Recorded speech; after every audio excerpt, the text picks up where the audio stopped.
नमस्कार, कच्चा चिट्ठा देख रहे हैं आप। मैं हूं आपके साथ शिवानी पांडे। देश के नंबर 1 चैनल के नंबर 1 शो कच्चा चिट्ठा में सबसे पहले बात यूक्रेन में बहुत बड़ी तबाही की। खेरसोन में बांध टूटने के बाद यूक्रेन कह रहा है कि ये रूस का काम है, तो रूस का दावा है कि बांध यूक्रेन ने ही उड़ाया है। एक दूसरे पर आरोपों के बीच खेरसोन में हजारों लोगों की जिंदगी संकट में पड़ गई है। कहीं पीने का पानी नहीं मिल रहा, कहीं खाने का सामान नहीं मिल रहा, और अब हालात ये हैं कि पानी के अंदर धमाकों का खौफ सता रहा है।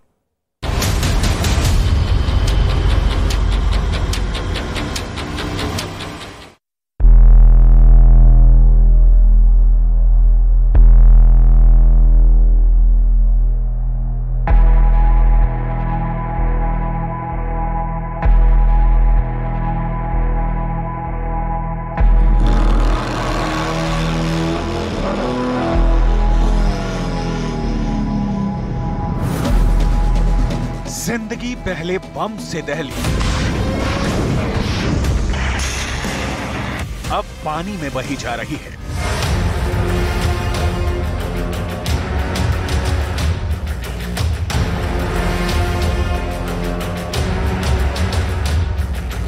कहीं छाती तक पानी भरा है, कहीं पानी नाक तक पहुंच गया है। हजारों लोग, हजारों घर पानी की मार से कराह रहे हैं, चीख रहे हैं। Все оставили, все вещи поставляли босиком, теперь едем без всего. Ничего, все там брошенное, все дурные. Моя дочка кричала: мама, едем, вот такие бестолковые. Ждет кто-то уже в панике, кто-то смирился, кто-то просто не хочет выезжать, ждут чего-то.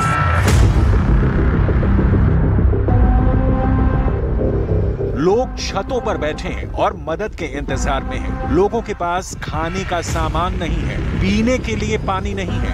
कहां जाएं, किससे फरियाद करें? घर और शहर डूबा जा रहा है। हजारों शरणार्थियों को ओडेसा और माइकोलाइव ले जाने के लिए ट्रेनों और बसों को लगाया गया है। Находился на крыше вместе с женой. Дом затопило полностью. В доме все в воде.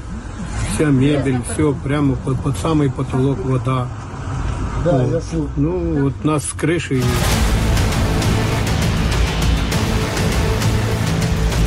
जहां तक नजर जाती है, पानी का साम्राज्य पसरा है। बांध के टूटने की वजह से 4.8 अरब गैलन पानी खेरसोन शहर की तरफ बढ़ चुका है। रेस्क्यू के लिए दिनों रात दस्ता निकल रहा है, लेकिन कहां छाने, किसको बचाए? पानी खौफ बनकर सामने खड़ा है। ये तस्वीरें बहुत ध्यान से देखनी होगी, क्योंकि ये पानी किसी अचानक टूटे डैम का पानी नहीं है जो बाढ़ बनकर खेरसोन में घुस आया है, बल्कि ये पानी रूस यूक्रेन युद्ध में अब तक किया गया सबसे बड़ा हथियार है, जिसमें हथियार के इस्तेमाल करता रूस को बहुत कम खर्च करना पड़ा है।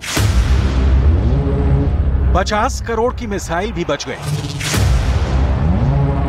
2 लाख का ड्रोन भी बच गया।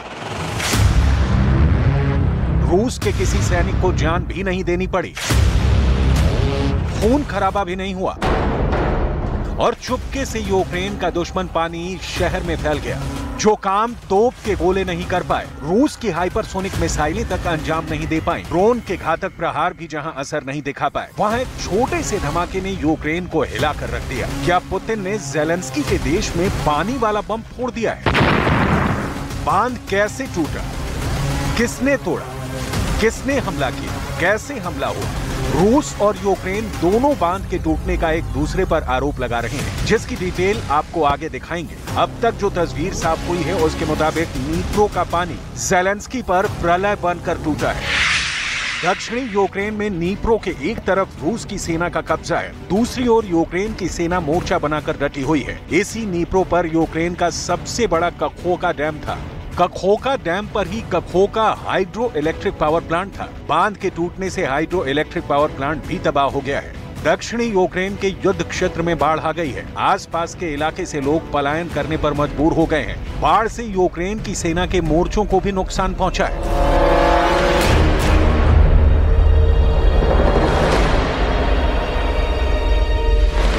यूक्रेन ने आरोप लगाया है कि रूस के हमले में नीप्रो नदी पर बना नोआ कखोका डैम तबाह हो गया है। रूस ने हमले से इनकार करते हुए इसे यूक्रेन का काम बताया है। Kakhovka hydroelectric power plant Ukraine के खेरसोन के नोआ कखोका शहर में है, जो फिलहाल रूस के कब्जे में है। यूक्रेन का कखोका बांध टूटने से खेरसोन में 30 से ज्यादा गांव और कस्बे बाढ़ की चपेट में हैं। इसमें 20 यूक्रेन और 10 रूसी सेना के कब्जे में हैं। 2000 घर पूरी तरह से पानी में समा चुके हैं। 40,000 लोगों की जिंदगी खतरे में है।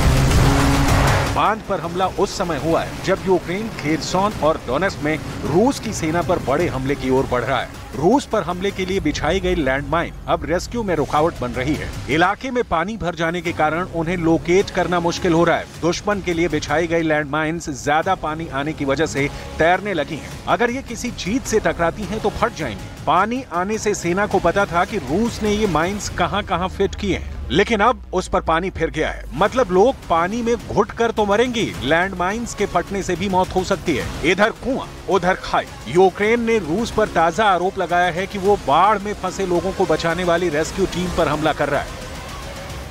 Потрібно, щоб міжнародні організації, такі як Червоний Хрест, негайно долучилися до рятувальної операції та допомогли людям саме на окупованій частині Херсонщини. Кожна загибла людина там – це вирок. Вирок наявній міжнародній архітектурі, міжнародним організаціям, які розучилися рятувати життя. Якщо зараз міжнародні організації немає в зоні цієї катастрофи, значить її взагалі немає. यूक्रेन के रूस पर बांध को बम से उड़ा देने के आरोप को डिटेल में समझने की कोशिश करते हैं कि आखिर पुतिन डैम तोड़ने का निर्णय लेंगे तो इससे रूस को क्या फायदा होगा। अमेरिका के institute for the study of war यानी ISW के मुताबिक बांध टूटने से आई बाढ़ से यूक्रेन की सेना से बचने के लिए की गई रूस की किलेबंदी को भी नुकसान हुआ है, लेकिन बाढ़ से रूस का काफी फायदा भी है। रूस की सेना को बाढ़ के चलते यूक्रेन के बड़े हमले से बचने के लिए वक्त मिलेगा। पानी की वजह से पूरे इलाके की मिट्टी गीली हो चुकी है। ऐसे में बैटल टैंक्स और आर्मर्ड व्हीकल्स को आगे बढ़ने में परेशानी होगी। दुनिया के कई एक्सपर्ट मान रहे हैं कि डैम से बाढ़ आने के पीछे पुतिन की सोची समझी रणनीति है, क्योंकि पुतिन अभी युद्ध में विराम चाहते हैं और ज़ेलेंस्की को काउंटर अटैक की जल्दी है। ऐसे में पुतिन ने यूक्रेन पर वाटर बम गिरा दिया है। इस डैम ने यूक्रेन को कैसे तोड़कर रख दिया है, आपको भी देखना चाहिए। असल में ये डैम यूक्रेन का बहुत अहम डैम है। इस डैम से ही क्राइमिया और ज़ैपोरिज़िया न्यूक्लियर प्लांट में पानी पहुंचाया जाता है। बाढ़ से तबाही के साथ एटॉमिक रेडिएशन फैलने का खतरा भी मंडरा रहा है। हालांकि पुतिन ने भी ज़ेलेंस्की पर डैम को तबाह करने के आरोप लगाए हैं, लेकिन उसकी डिटेल आगे।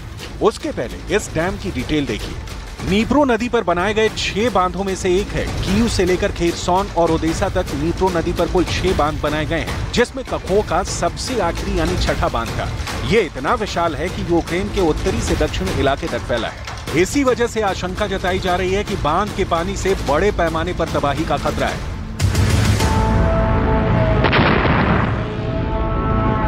यूक्रेन के आरोपों के बीच रूस के राष्ट्रपति व्लादिमीर पुतिन ने ज़ेलेंस्की की सेना पर डैम को तोड़ने के आरोप लगाए। पुतिन ने यूक्रेन पर युद्ध अपराध के आरोप लगाए हैं। कखोका बांध टूटने के मामले में रूस 2 आधार पर बांध पर हमले से इनकार करता है और ये आधार है। पहला, बांध टूटने से नीप्रो नदी के आसपास का इलाका बाढ़ के कारण डूब गया है। इसके चलते मजबूरन रूस को अपने सैनिकों और नागरिकों को खेरसोन से निकालना पड़ा। दूसरा, इससे रूस के कब्जे वाले क्राइमिया को भी पानी पहुंचाने वाली व्यवस्था पर भी असर पड़ेगा। क्राइमिया ताजे पानी के लिए टूटे हुए बांध के करीब मौजूद नहर पर निर्भर रहता है। सवाल है, जब रूस ने नहीं तोड़ा डैम, यूक्रेन ने भी नहीं किया हमला, तो बांध टूटा कैसे? खेरसोन में चिड़ियाघर, थिएटर, कैफे और खेल के मैदान पानी में समा चुके हैं। लोगों को निकालने का काम युद्ध स्तर पर जारी है। बारूदी धमाके में खौफ से जीता शहर अब पानी के प्रहार से घुटने पर मजबूर है। जिस डैम का पानी शहर को रोशनी देता था, वही जिंदगी छीनने पर आमादा है। नीप्रो नदी पर बना कखोका डैम 30 मीटर लंबा है, 3.2 किलोमीटर इलाके में फैला है। बांध को सोवियत संघ ने अपने पहले 5 ईयर प्लान यानी 5 वर्षीय योजना के तहत बनवाया था। 1956 में बनाया गया था। इसे बनने में 8 साल लगे थे, लेकिन एक धमाका हुआ और पानी बांध के फाटक को तोड़ता हुआ शहर में घुस गया। संकट ये है कि शहर के बाशिंदे तो तबाह हैं ही, यूक्रेन का इंफ्रास्ट्रक्चर भी टूट रहा है, बिखर रहा है। जिस ज़ैपोरिज़िया न्यूक्लियर पावर प्लांट में इस डैम से पानी सप्लाई होता था, लिहाजा अब खतरा प्लांट की तबाही का और बड़ा हो गया है। Абсолютно катастрофічна ситуація на окупованій частині Херсонщини. Окупанти просто кинули людей в цих страшних умовах. Без порятунку, без води, просто на дахах будинків, в затоплених громадах. І це ще один свідомий злочин Росії. Після того, як держава-терорист спричинила катастрофу, вона ще й максимізує шкоду від неї. Зараз потрібна чітка. युद्ध में पानी भी हथियार होता है। ये पहली बार साबित नहीं हुआ। रूस के युद्ध इतिहास में ये पहली बार नहीं हुआ है और संयोग से उसी नदी के बांध को लेकर हुआ है जिसे नीप्रो नदी कहते हैं। 1941 में सोवियत सैनिकों ने नाजी सैनिकों को रोकने के लिए इसी नीप्रो पर बने पुल को उड़ा दिया था। कहा जाता है कि इससे आई बाढ़ में हजारों सोवियत नागरिक मारे गए थे। बांध तबाह कर यूएसएसआर ने जर्मन सेना को आगे बढ़ने से रोकने की कोशिश भी की थी। इससे नीप्रो नदी के दोनों तरफ पानी की आपूर्ति की जाती थी। लेकिन अब तक ये साफ नहीं है कि रूस ने सच में इतिहास दोहराया है या चाल किसी और की है। लेकिन कम से कम इतना तय है कि जिसने भी खोखा बांध को उड़ाया है उसने दक्षिणी यूक्रेन में रणनीतिक बिसात को उलट दिया है। साफ और सरल शब्दों में ये कि पुतिन जो मौका खोज रहे थे वो उन्हें हासिल हो गया है। ज़ेलेंस्की ने अक्टूबर 2022 में भी अपना डर जाहिर किया था कि रूस इस बांध में ब्लास्ट कर सकता है। तो ज़ेलेंस्की का डर सही निकला। यूक्रेन ने अनुमान लगाया है कि अभी लगभग 100 गांव और कस्बों में बाढ़ आएगी और 5-7 दिनों के बाद ही पानी के स्तर में गिरावट आएगी। खेरसौन का भविष्य पानी में लिखी लकीर की तरह हो गया है। पिछले साल से यहाँ के लोग युद्ध झेल रहे हैं और अब ये युद्ध उस दौर में पहुंच गया है जहाँ कोई उन्हें पानी में डुबो कर मारने के लिए सामने खड़ा है।